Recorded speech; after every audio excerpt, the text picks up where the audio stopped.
Hey guys, ನಮಸ್ಕಾರ ಎಲ್ರಿಗೂ. ಇವತ್ತಿನ ವಿಡಿಯೋ ಸೆಷನಲ್ಲಿ second chapter insolvency account problematic concept ಇರುತ್ತೆ. ಸೊ ಇದರಲ್ಲಿ ಸ್ಟೇಟ್ಮೆಂಟ್ ಆಫ್ ಅಫೇರ್ಸ್ ಮತ್ತು ಡೆಫಿಷಿಯನ್ಸಿ ಅಕೌಂಟು ಎರಡೂ ಕೂಡ ಪ್ರಿಪೇರ್ ಮಾಡ್ಕೋಬೇಕಾಗುತ್ತೆ.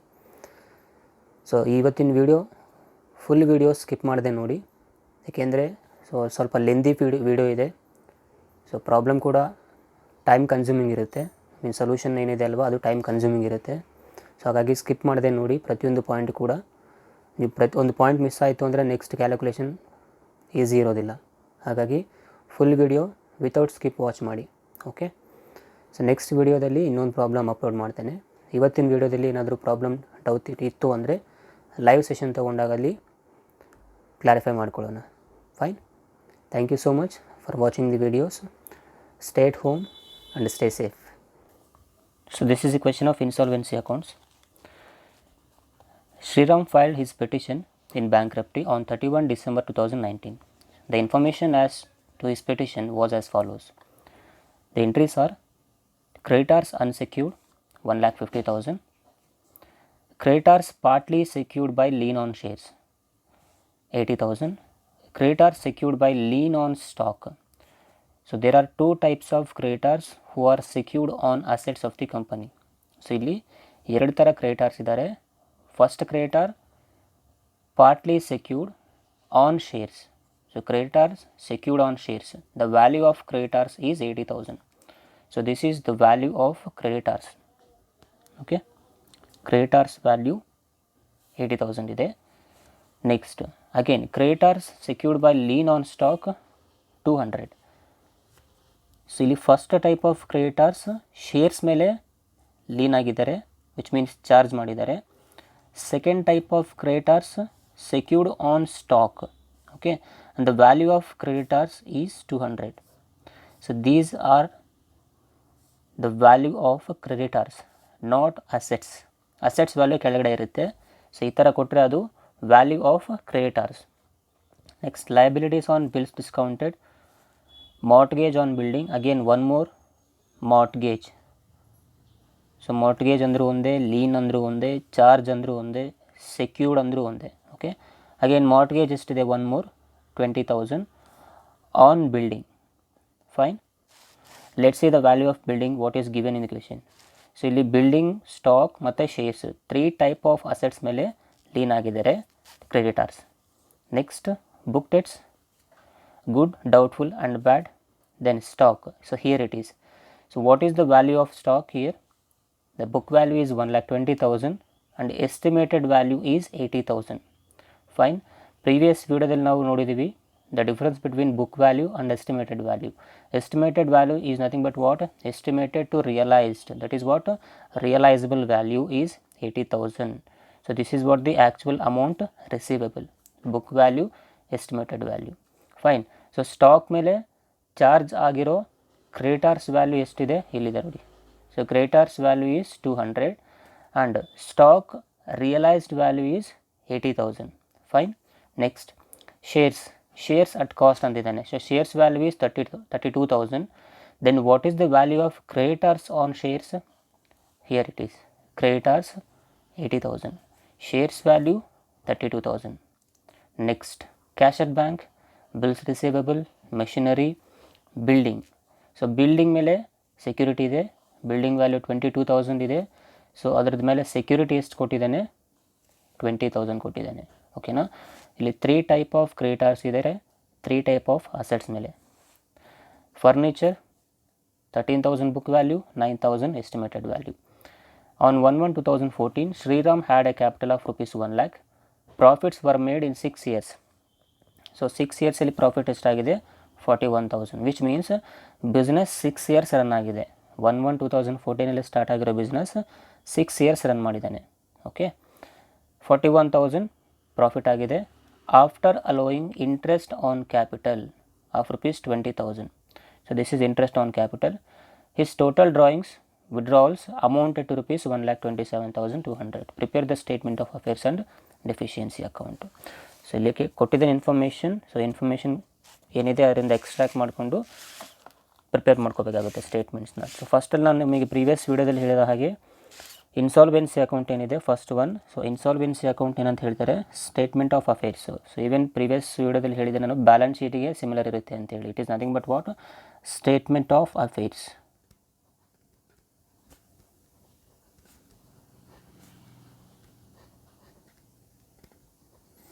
Okay, so this is the format of statement of affairs. Gross liabilities, expected to rank, then assets, book value, estimated value. So we have to segregate book value and estimated value. So look at one by one. As per the lists, what is the first list? It is list A, that is unsecured creditors.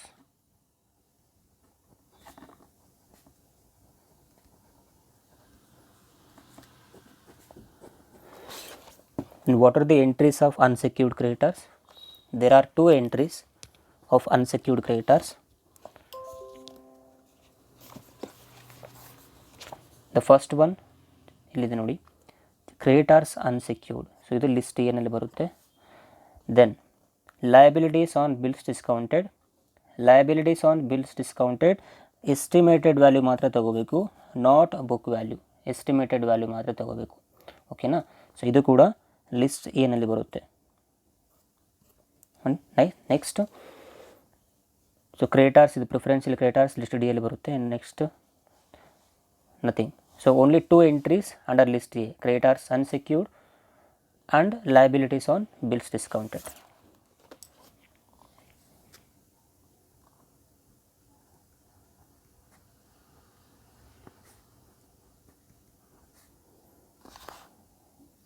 So 1,50,000.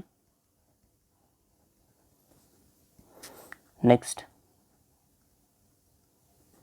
liabilities on bills discounted. The value is 7,000. Okay, so total 1,57,000 outer column.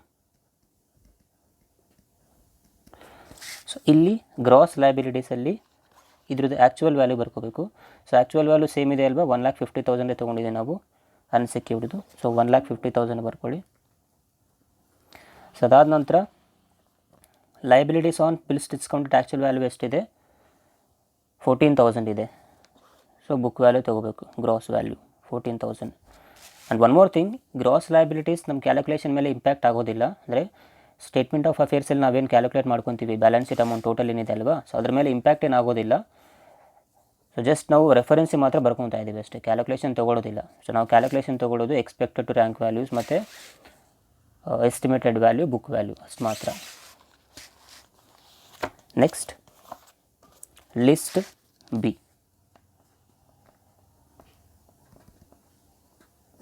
The list B is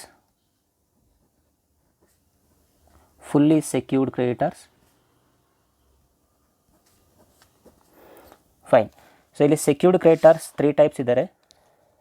Creditors partly secured on shares, again creditors secured on stock, again mortgage on building. So 3 types ಇದ್ದಾರೆ. So ಇದರಲ್ಲಿ fully secured ಕ್ರೆಡಿಟಾರ್ಸಲ್ಲಿ record ಮಾಡಬೇಕಾಗಿರೋ creditors ಯಾವುದು ಅಂತಾರೆ, ಯಾವ ಥರ identify ಮಾಡ್ತೀರಾ? It is very simple. Creditors value ಕಡಿಮೆ ಇರಬೇಕು. Creditors ಯಾವ ಅಸೆಟ್ಸ್ ಮೇಲೆ ಚಾರ್ಜ್ ಇದ್ದಾರೆ ಆ ಅಸೆಟ್ಸ್ ವ್ಯಾಲ್ಯೂ ಜಾಸ್ತಿ ಇರಬೇಕು. ಅದನ್ನು ಫುಲ್ಲಿ ಸೆಕ್ಯೂರ್ಡ್ ಕ್ರೆಡಿಟಾರ್ಸಲ್ಲಿ ರೆಕಾರ್ಡ್ ಮಾಡ್ಕೋತೀವಿ ನಾವು. Okay,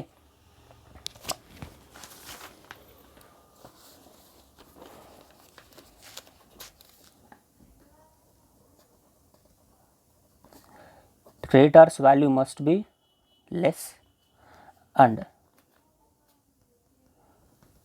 assets value must be more.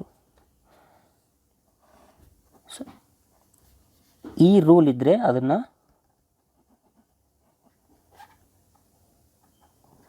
Fully secured ಕ್ರೆಡಿಟಾರ್ಸಲ್ಲಿ record ಮಾಡ್ಕೋಬೇಕು.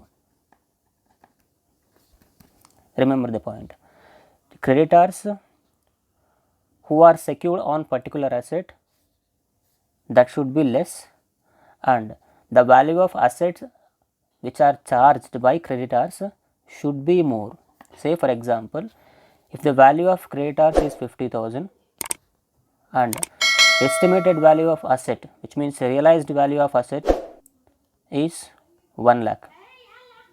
What it means? Creditors value 50,000 ಇದೆ, which means loan value 50,000 ಇದೆ, ಅಸೆಟ್ ವ್ಯಾಲ್ಯೂ ಏನಿದೆ 1 ಲ್ಯಾಕ್ ಇರುತ್ತೆ. ಓಕೆನಾ? ಸೊ ಅಸೆಟ್ ವ್ಯಾಲ್ಯೂ ಜಾಸ್ತಿ ಇರೋದ್ರಿಂದ ಕ್ರೆಡಿಟರ್ಸ್ ವ್ಯಾಲ್ಯೂ ಕಡಿಮೆ ಇರೋದ್ರಿಂದ ಸೊ ಇದನ್ನು ಫುಲ್ಲಿ ಸೆಕ್ಯೂರ್ಡ್ ಕ್ರೆಡಿಟರ್ಸಲ್ಲಿ ರೆಕಾರ್ಡ್ ಮಾಡ್ಕೋಬೇಕು.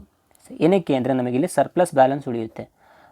ಯಾಕೆಂದರೆ ಅಸೆಟ್ಸ್ನ ರಿಯಲೈಸ್ಡ್ ಮಾಡಿ ಆದಮೇಲೆ, ರಿಯಲೈಸ್ಡ್ ಅಂದ್ರೇನು, ಸೇಲ್ ಮಾಡಿ ಆದಮೇಲೆ ನಾವು total loan amount full payment ಮಾಡ್ಬೋದು ತಾನೆ, ಹೌದಲ್ವಾ? ಸೊ ಅಸೆಟ್ಸ್ನ ಸೇಲ್ ಮಾಡಿದ ಮೇಲೆ ನಮಗೆ 1 ಲ್ಯಾಕ್ ರುಪೀಸ್ ಬರುತ್ತೆ. ಸೊ 1 ಲ್ಯಾಕ್ ರುಪೀಸ್ ಬಂದಾಗ ಲೋನ್ ಅಮೌಂಟ್ 50,000 ಫುಲ್ ಪೇಮೆಂಟ್ ಆಗುತ್ತೆ, ಪೇಮೆಂಟ್ ಮಾಡ್ಬೋದು. ಸ್ಟಿಲ್ 50,000 ನಮ್ಮ ಹತ್ರ ಬ್ಯಾಲೆನ್ಸ್ ಉಳಿಯುತ್ತೆ. So that means surplus. So ಈ ಥರ ಸರ್ಪ್ಲಸ್ ಬ್ಯಾಲೆನ್ಸ್ ಉಳಿಯುತ್ತೆ. ಹಾಗಾಗಿ ಉಳಿಯೋದ್ರಿಂದ ಅದನ್ನು ಫುಲ್ಲಿ ಸೆಕ್ಯೂರ್ಡ್ ಕ್ರೆಡಿಟರ್ಸ್ ಅಂತ ಹೇಳ್ತಾರೆ. ಇನ್ ಜನರಲ್ ಆಗಿ if the amount of creditors are the bank if they recover total amount of what is that loan from realizing of assets, so that type of creditors is known as fully secured creditors. ಒಂದು ಅಸೆಟ್ನ sale ಮಾಡೋದ್ರಿಂದ loan amount fully recover ಆಯಿತು ಅಂದರೆ so ಅವ್ರನ್ನ fully secured creditors ಅಂತ ಹೇಳಿ ಕರೀತಾರೆ.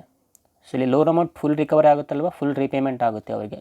By realizing of assets we will receive 1 lakh rupees and we can pay 50,000. Still 50,000 will be surplus. So that's why this should be recorded under list B, that is fully secured creditors. Now there are 3 type of creditors and 3 type of assets.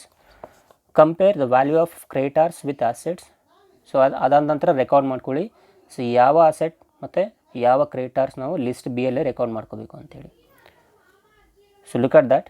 Creditors partly secured ಅಂತ ಅವನೇ ಹೇಳ್ತಾ ಇದ್ದಾನೆ. So ಇದು partly secured ಕ್ರೆಡಿಟರ್ಸಲ್ಲಿ ಬರುತ್ತೆ. Creditors partly secured ಅಂತ ಅವನೇ ಹೇಳ್ತಾ ಇದ್ದಾನೆ. ಸೊ ಇದು ಬರಲ್ಲ, ಇದು ನೆಕ್ಸ್ಟ್ ಬರುತ್ತೆ, ಲಿಸ್ಟ್ ಸಿ ಅಲ್ಲಿ ಬರುತ್ತೆ. Next creditors secured by lien on stock. Okay, creditors secured by lien on stock. The value of creditors ಎಷ್ಟು? 200. Then what is the value of stock realised? 80,000. So as per the rule, so rule ಏನು ಹೇಳ್ತಾ ಇದೆ? Creditors value ಕಡಿಮೆ ಇದ್ದು asset value ಜಾಸ್ತಿ ಇದ್ದರೆ ಅದು fully secured creditors ಅಂತೇಳಿ, ಹೌದಲ್ವಾ? So here the value of creditors ಎಷ್ಟಿದೆ? 200. The value of creditors 200. So this is creditors value. Then what is the value of stock? So stock ಮೇಲೆ ತಾನೇ ಚಾರ್ಜ್ ಇರೋದು. ಸೊ ಸ್ಟಾಕ್ ವ್ಯಾಲ್ಯೂ ಎಷ್ಟು? Realised value 80,000.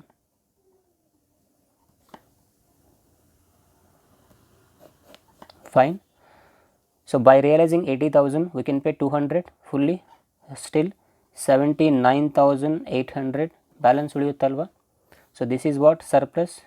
So there will be surplus balance. So this can be recorded under fully secured creditors, correct?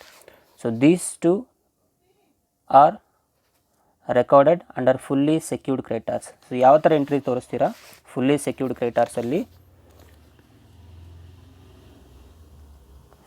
Creditors secured. So what is the creditors value? 200 less. So ಯಾವುದ್ರ ಮೇಲೆ secure ಆಗಿದ್ದಾರೆ creditors? Stock ಮೇಲೆ secure ಆಗಿದ್ದಾರೆ, ಹೌದು ತಾನೆ? So what is stock value?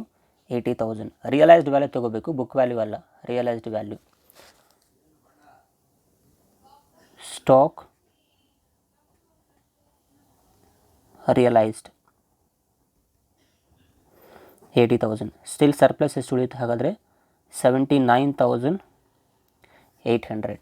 Okay, so ಒಂದು ಗೊತ್ತಾಯಿತು. ಒಂದು ಪಾರ್ಟ್ಲಿ ಸೆಕ್ಯೂರ್ಡ್ ಲಿಸ್ಟ್ ಸಿ ಎಲ್ಲಿ ಹೋಗುತ್ತೆ, ಇನ್ನೊಂದು ಫುಲ್ಲಿ ಸೆಕ್ಯೂರ್ಡ್ ರೆಕಾರ್ಡ್ ಮಾಡ್ಕೊಂಡಿದ್ದೀವಿ. ಸೊ ಒನ್ ಮೋರ್ ಇದೆ security, that is mortgage. Security ಅಂದರೆ ಒಂದೇ, ಮಾರ್ಟ್ಗೇಜ್ ಅಂದರೆ ಒಂದೇ. ಸೆಕ್ಯೂರಿಟಿ ಯಾವ್ದ್ರ ಮೇಲಿದೆ? ಬಿಲ್ಡಿಂಗ್ ಮೇಲಿದೆ. What is secured value? Creditors value is 20,000. Fine.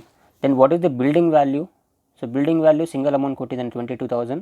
So ಇಲ್ಲಿ ಎಸ್ಟಿಮೇಟೆಡ್ ವ್ಯಾಲ್ಯೂ ಸಪ್ರೇಟ್ ಮೆನ್ಷನ್ ಮಾಡಿಲ್ಲ. ಸೊ ಬರೀ ಒಂದೇ ವ್ಯಾಲ್ಯೂ ಕೊಟ್ಟಿದ್ದಾನೆಂದರೆ ಅದನ್ನೇ ಎಸ್ಟಿಮೇಟೆಡ್ ವ್ಯಾಲ್ಯೂ ಅಂತೇಳಿ ಕನ್ಸಿಡರ್ ಮಾಡ್ಕೋಬೇಕು. Then the creditors value is 20,000 and asset value is 22,000. Again creditors value is less than the asset value, ಹೌದಲ್ವಾ? Creditors value is 20, then asset value is 22. Again it comes under fully secured creditors, correct. So ಇದರಿಂದ ಏನು ತೋರಿಸ್ತಾರೆ ಹಾಗೇನು, ಮತ್ತು ಇಲ್ಲಿ creditors secured on building. So what is the creditors value? 20,000.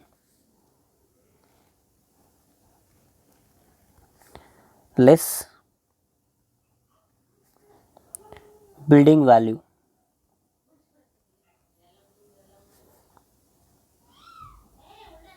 So building value is to 22,000.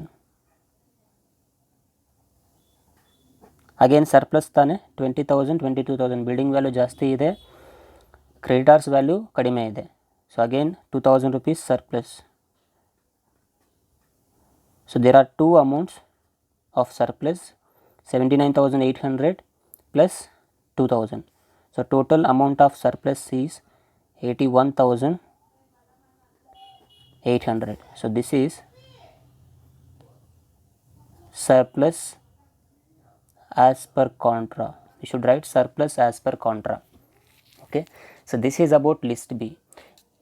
It is very simple to understand the concept. The creditors value must be less and the value of asset realized must be more, then it comes under list B. Creditors value ಕಡಿಮೆ ಇರಬೇಕು, assets value ಜಾಸ್ತಿ ಇರಬೇಕು, ಅದನ್ನು ಮಾತ್ರ list B ಅಲ್ಲಿ record ಮಾಡ್ಕೊತೀವಿ, ಯಾಕೆಂದರೆ ಅದನ್ನು ಸರ್ಪ್ಲಸ್ ತೋರಿಸ್ಕೋಬೇಕು. ಇನ್ ಕೇಸ್ ಅಪೋಸಿಟ್ ಇದ್ದರೆ, ಅಪೋಸಿಟ್ ಅಂದರೆ ಕ್ರೆಡಿಟಾರ್ಸ್ ವ್ಯಾಲ್ಯೂ ಜಾಸ್ತಿ ಇದ್ದು ಅಸೆಟ್ಸ್ ವ್ಯಾಲ್ಯೂ ಕಡಿಮೆ ಇದ್ದಾಗ ಅದನ್ನು ಲಿಸ್ಟ್ ಸಿ ಅಲ್ಲಿ ಬರುತ್ತೆ. ಓಕೆನಾ, ನೆಕ್ಸ್ಟ್ ಎಂಟ್ರಿ ತೋರಿಸ್ತೀವಿ ಅದನ್ನು ಲಿಸ್ಟ್ ಸಿನಲ್ಲಿ. So this is about list B. Next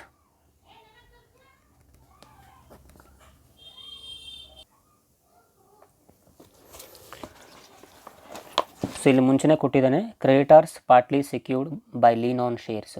so creditors value ಎಷ್ಟು, 80,000. Show it here, creditors secured. So the value of creditors 80,000. ಇದರಲ್ಲಿ less the value of asset. So ಯಾವ asset ಮೇಲೆ ಅವರು ಪಾರ್ಟ್ಲಿ ಸೆಕ್ಯೂರ್ಡ್ ಇರೋದು, shares ಮೇಲೆ. Then what is the value of shares, 32,000.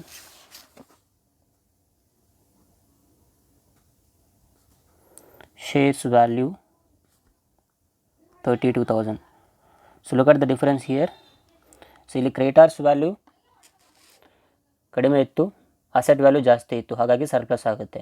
So ಇಲ್ಲಿ creditors value ಜಾಸ್ತಿ ಇದೆ, ಅಸೆಟ್ ವ್ಯಾಲ್ಯೂ ಕಡಿಮೆ ಇದೆ, ಸೊ ಇದು ಲಯಬಿಲಿಟಿ ಆಗುತ್ತೆ.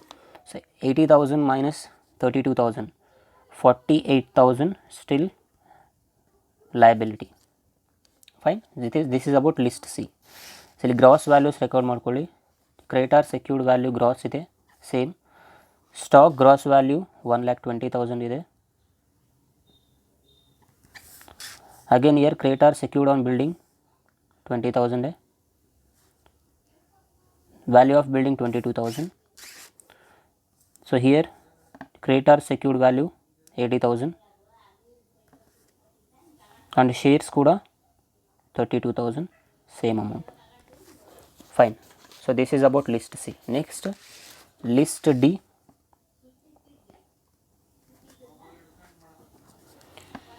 Preferential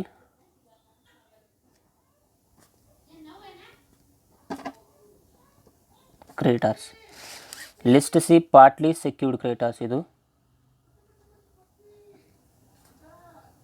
partly secured creditors. Okay, so this is fully secured creditors. List C partly secured creditors and list D preferential creditors. Preferential creditors ಇಲ್ಲಿ mention ಮಾಡಿದ್ದಾನೆ ಏನಂತ ಹೇಳಿ, creditors payable in full. So ಈ ಥರ in full ಅಂತ ಹೇಳಿದರೆ it is implied that preferential creditors 6,000.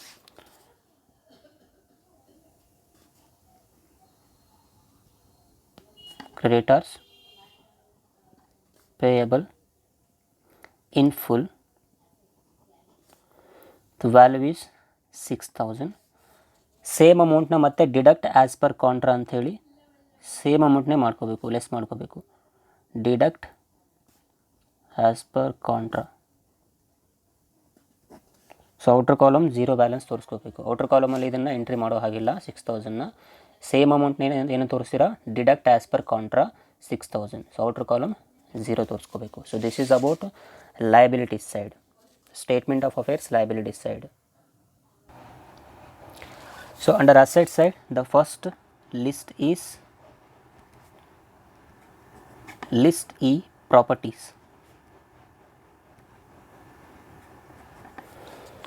ಪ್ರಾಪರ್ಟೀಸಲ್ಲಿ book debts ಮತ್ತು bills receivable ಇದೆರಡು ಬಿಟ್ಟು ರಿಮೈನಿಂಗ್ ಎಲ್ಲ ಅಸೆಟ್ಸ್ ಬರುತ್ತೆ. ಆ್ಯಂಡ್ ಒನ್ ಮೋರ್ ಥಿಂಗ್, ಇಲ್ಲಿ ಆಲ್ರೆಡಿ ಯಾವುದು ಸೆಕ್ಯೂರ್ಡ್ ಅಸೆಟ್ ಇತ್ತೋ ಅದು ಕೂಡ ಎಂಟ್ರಿ ಬರಲ್ಲ ಅಲ್ಲಿ. Like stock, building, and one more thing is shares. So ಈ 3 ಅಸೆಟ್ಸ್ ಮೇಲೆ ಸೆಕ್ಯೂರಿಟಿ ಇತ್ತು, ಅದನ್ನು ಲಿಸ್ಟ್ ಬಿ ಮತ್ತು ಸಿ ಯಲ್ಲೇ ರೆಕಾರ್ಡ್ ಮಾಡ್ಕೊಂಡಿರೋದ್ರಿಂದ ಸೊ ಈ ಅಸೆಟ್ಸ್ ಕೂಡ ಇಲ್ಲಿ ರೆಕಾರ್ಡ್ ಮಾಡ್ಕೋಬಾರ್ದು. ಓಕೆನಾ.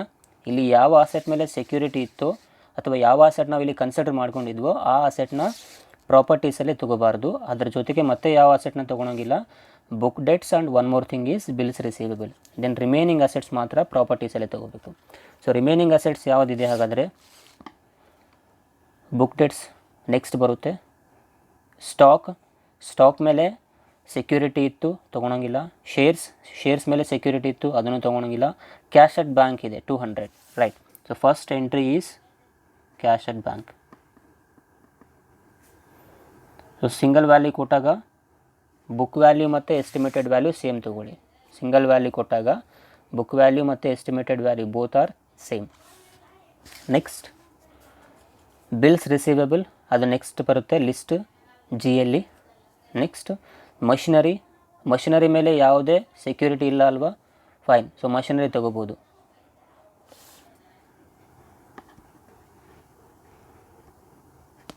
Machinery, so here the value of machinery 40,000, book value, this is estimated value. So first book value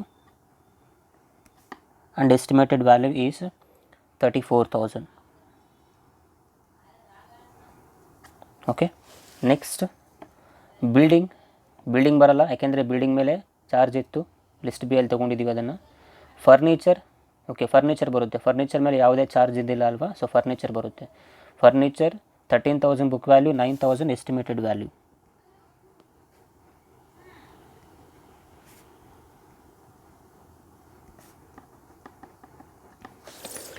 next any other assets, nothing. So ಇಲ್ಲಿಗೆ list E complete ಆಯಿತು. Next list F.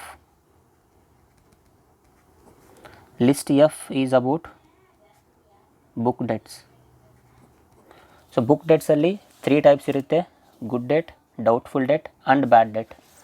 So ಇಲ್ಲಿ ಕೊಟ್ಟಿದ್ದಾನೆ book debts. Good debt ಎಷ್ಟಿದೆ, 40,000. So write it here, good debt 40,000. So both ಕಾಲಮಲ್ಲಿ 40,000 record ಮಾಡ್ಕೊಳ್ಳಿ. Next doubtful and bad combine ಮಾಡಿ ಕೊಟ್ಟಿದ್ದಾನೆ.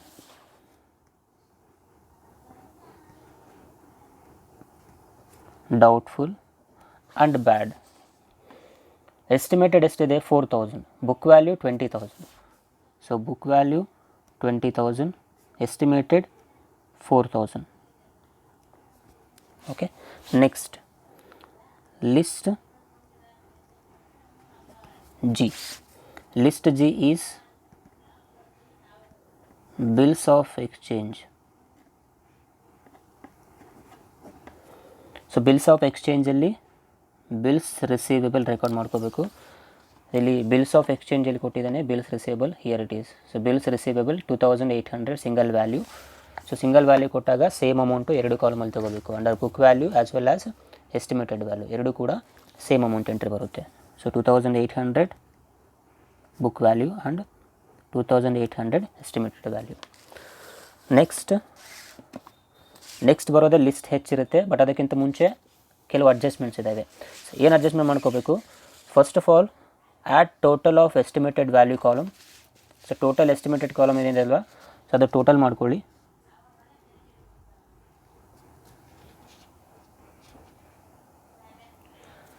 Total ಮಾಡಿಕೊಂಡ್ರೆ 90,000 ಆಗುತ್ತೆ. So so total of estimated column 90,000.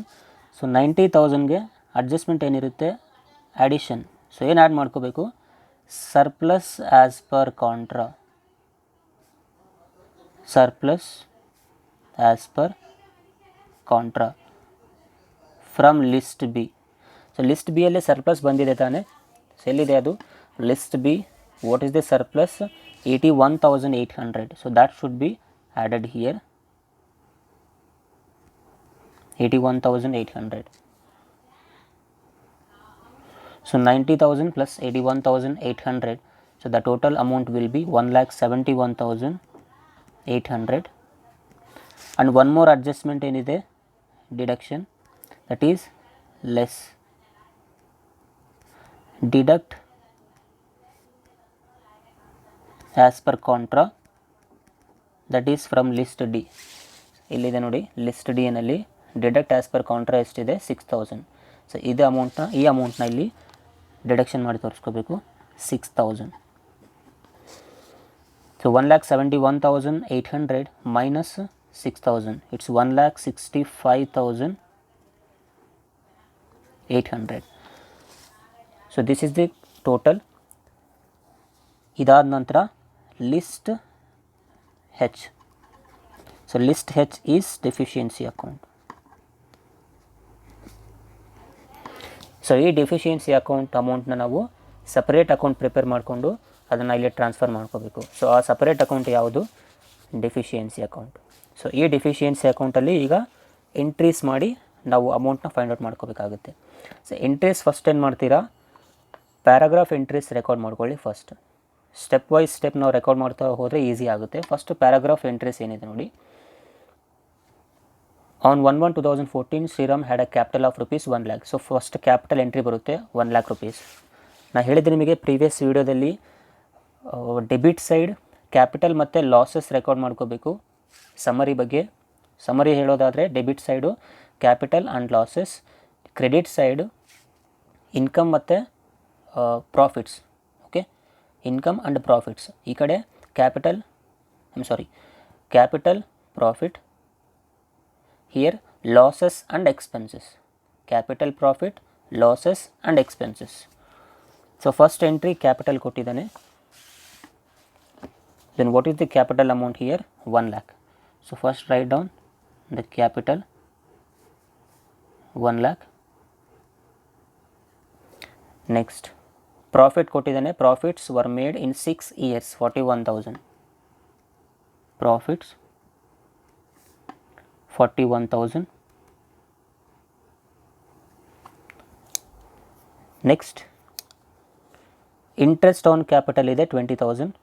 Interest on capital ಕೂಡ ಇಲ್ಲೇ ರೆಕಾರ್ಡ್ ಮಾಡ್ಕೋಬೇಕು.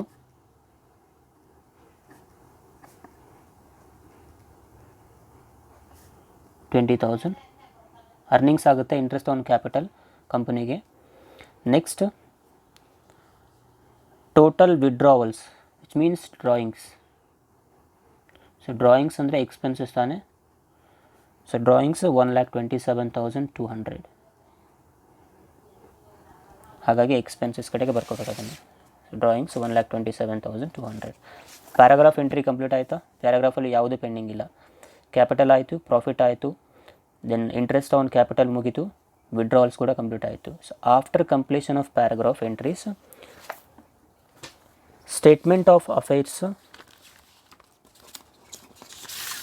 ಎಂಟ್ರೀಸ್ ನೋಡ್ಕೊತಾ ಹೋಗಿ. Statement of affairs entry.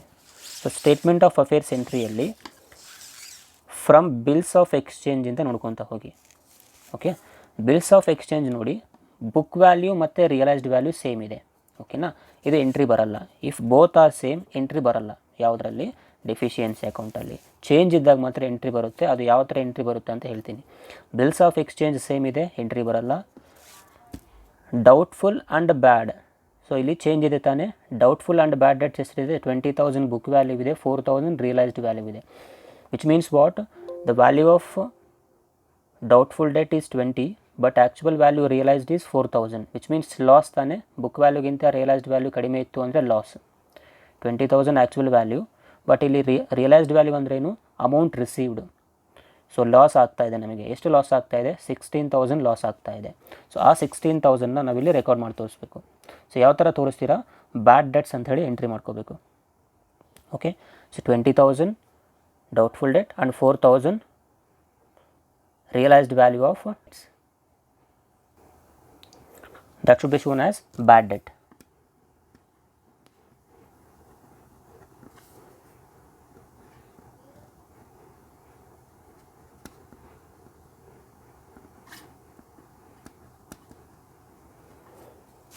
Fine. Next, good debt same ಇದೆ, 40,000 ಎಂಟ್ರಿ ಬರಲ್ಲ. ನೆಕ್ಸ್ಟ್ ಅಸೆಟ್ಸಲ್ಲಿ ನೋಡಿ, ಪ್ರಾಪರ್ಟೀಸಲ್ಲಿ ಫರ್ನಿಚರ್ 13,000 ಬುಕ್ ವ್ಯಾಲ್ಯೂ ಇದೆ, ಬಟ್ ರಿಯಲೈಸ್ಡ್ ವ್ಯಾಲ್ಯೂ 9,000 ಲಾಸ್ ಆಗಿದೆ. ನಾ ಇಲ್ಲೂ ಕೂಡ ಮಷಿನರಿ ನೋಡಿ 40,000 ಬುಕ್ ಇಲ್ಲಿ ಕೂಡ ಲಾಸ್ ಆಗಿದೆ. Next cash at bank same ಇದೆ. ಸೊ ಈ ಎರಡು ಅಸೆಟ್ಸ್ ಲಾಸಲ್ಲಿ ತೋರಿಸ್ತಾ ಇದೆ, ಹೌದಲ್ವಾ? ಸೊ ಏನು ಮಾಡ್ತೀರಾ? ಫಸ್ಟ್ ಇದಕ್ಕೆ ಹೆಡ್ಡಿಂಗ್ ಬರ್ಕೋಬೇಕು ಸಪ್ರೇಟಾಗಿ. ಏನಂತ ಬರೀತೀರಾ ಹೆಡ್ಡಿಂಗ್?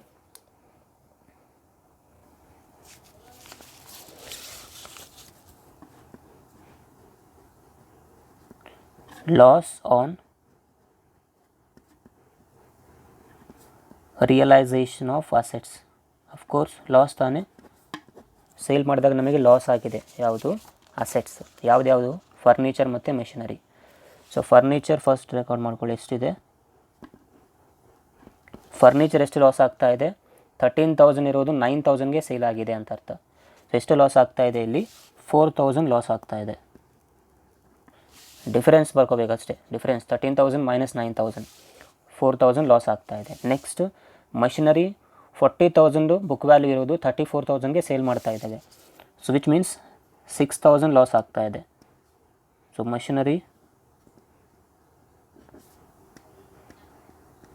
6,000 ಲಾಸ್ ಆಗ್ತಾ ಇದೆ. ನಾಟ್ ಓನ್ಲಿ ದೀಸ್ ಅಸೆಟ್ಸ್, ಇನ್ನೂ ಕೆಲವು ಅಸೆಟ್ಸ್ ಇದ್ದಾವೆ. ಯಾವುದು? ಅದು ಸೆಕ್ಯೂರ್ಡ್ ಅಸೆಟ್ಸ್. ಕ್ವೆಶನಲ್ಲಿ ಇದೆ ತಾನೇ ಸೆಕ್ಯೂರ್ಡ್ ಅಸೆಟ್ಸ್, ನಾವು ಎಂಟ್ರಿ ತೊಗೊಂಡಿದ್ದಿಲ್ಲ. ಅದು ಕೂಡ ಡಿಫಿಷಿಯನ್ಸಿ ಅಕೌಂಟಲ್ಲಿ ಎಂಟ್ರಿ ತೊಗೋಬೇಕು. ಸೊ ಇಲ್ಲೇ ಎಂಟ್ರಿ ಬಂದಿಲ್ಲ ಅಂದರೂ ಕೂಡ ಅದು ಡಿಫಿಷಿಯನ್ಸಿ ಅಕೌಂಟಲ್ಲಿ ಎಂಟ್ರಿ ತೊಗೋಬೋದು. ಓಕೆ, ಸೊ ಯಾವುದು? ಅದು ಸ್ಟಾಕ್, ಶೇರ್ಸ್ ಮತ್ತು ಬಿಲ್ಡಿಂಗ್. ಹೌದು ತಾನೇ? Building, stock and shares. So ಇಲ್ಲಿದೆ ಅದು value, stock, shares as well as building. So ಇದ್ರದ್ದು ನೋಡಿ, ಫಸ್ಟ್ ಸ್ಟಾಕ್ ನೋಡಿ. ಸ್ಟಾಕ್ ಎಷ್ಟಿದೆ? 1,20,000 ಬುಕ್ ವ್ಯಾಲ್ಯೂ, ಬಟ್ ಅದರದ್ದು ರಿಯಲೈಸ್ಡ್ ವ್ಯಾಲ್ಯೂ 80,000, ಸೇಲ್ ಆಗಿರೋದು 80,000ಗೆ, ವಿಚ್ ಮೀನ್ಸ್ ಲಾಸ್ ಅಲ್ವಾ 40,000. ಸೊ ಇದು ಕೂಡ ಲಾಸ್ ಎಲ್ಲ ರೆಕಾರ್ಡ್ ಮಾಡ್ಕೋಬೇಕು. Stock 40,000 loss. What about shares? Shares ಎಷ್ಟಿದೆ? ಕಾಸ್ಟ್ 32,000. ಸೊ ಅದಕ್ಕೆ ರಿಯಲೈಸ್ಡ್ ವ್ಯಾಲ್ಯೂ ಸಪ್ರೇಟಾಗಿ ಕೊಟ್ಟೇ ಇಲ್ಲ. ಸೊ ಸೇಮ್ ಇರುತ್ತೆ, ಹಾಗಾಗಿ ಅದನ್ನು ಎಂಟ್ರಿ ಬರಲ್ಲ. Next building. ಸೊ ಬಿಲ್ಡಿಂಗ್ ಕೂಡ ಸೇಮ್ ಇದೆ, 22,000. ಕರೆಕ್ಟ್? ಸಾರಿ, ಬಿಲ್ಡಿಂಗ್ 22,000 ಇದೆ. So there is no entry of building here. Then what about furniture? ಮುಗಿತಲ್ವಾ? ಫರ್ನಿಚರ್ ಕೂಡ ರೆಕಾರ್ಡ್ ಮಾಡ್ಕೊಂಡಿದ್ದೀವಿ. So what are the entries here which we recorded? Furnitures 4,000, machinery 6,000 loss ಆಗಿದೆ, stock 40,000 loss ಆಗಿದೆ. Then what is the total loss? 46 + 4, 50,000. So total 50,000 loss ಆಯಿತು.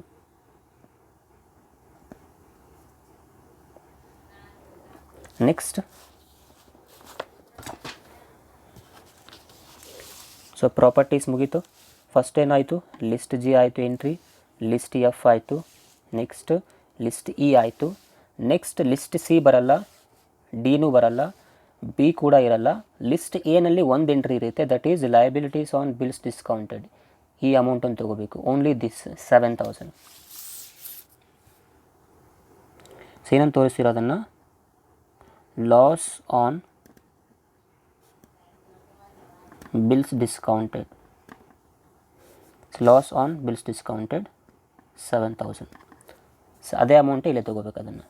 Okay, so ನಾವು total it. So entry complete ಆಯಿತು. ಈಗ total ಮಾಡಿ deficiency account.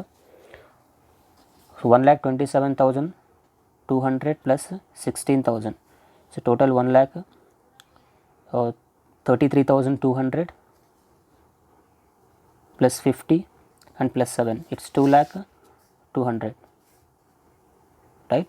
So total amount is 2,02,000, and here it is 2,02,000. 2,02,000 minus these three amount, 1,40,000 plus 20 1,61,000 minus ಮಾಡಿಕೊಂಡ್ರೆ 39,200 ಬರುತ್ತೆ.